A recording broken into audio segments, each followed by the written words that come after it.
There's a ton of secrets about Pawn Stars that not everyone knows about. So today, in this video, we're going to cover 5 of them that you didn't know. And soon, because of this video, you will know. Number 5, it all started in Sin City. Richard Harrison, aka Old Man, his son Rick, Rick's son Corey, and Corey's friend Chumley had been working at the world-famous Gold and Silver Pawn Shop long before Pawn Stars premiered.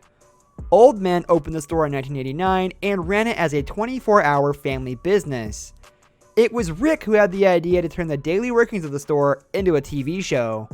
He pitched the idea to several networks in the early 2000s until eventually, the History Channel picked up the show. Number 4, Rick never gave up on his idea. Rick Harrison knew that he could create a successful TV show based on the inner workings of his family's pawn shop. But it took him a while to convince the networks that it was a good idea. I figured that a show would mean free publicity, and free publicity would mean more business, he told Star Telegram.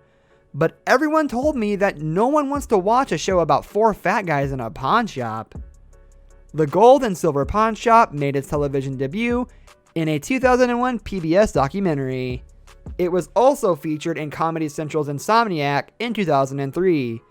HBO worked with Rick for a while, but ultimately, Pawn Stars found a home on the History Channel. Number 3, don't forget, the show is still reality TV. Audiences fell in love with Pawn Stars as soon as the first episode aired. In its first year, it was the second most popular reality show on TV. Jersey Shore was the first. An episode of Pawn Stars that aired in July 2011 was watched by over 7 million viewers. The show became so popular because everyone on it seems so relatable. But that doesn't mean it's not a reality TV show. Pawn Stars isn't all it seemed to be. Number 2, the experts on the show aren't actually Rick's friends. On the show, whenever Rick isn't sure about the validity or price of an item, he calls in an expert to help him figure out what's what. Rick always tells the camera that he's calling in a good friend, but in reality, these experts are selected by producers. The experts aren't for appearing on the show or sharing their expertise, but they do get some exposure and publicity, which helps them promote their businesses. More than 30 experts have appeared on the show over the years. Material out there that generally it's not really worth it to fake these, but my only concerns would be any kind of damaging fossils over the years and stuff like that. So a lot of times some of these are replaced. With these cave bear hands and feet, there's so much original material. Number 1, some of the deals are made before the show airs. Cameramen don't just sit around waiting for cool artifacts to be brought into the Gold and Silver Pawn Shop.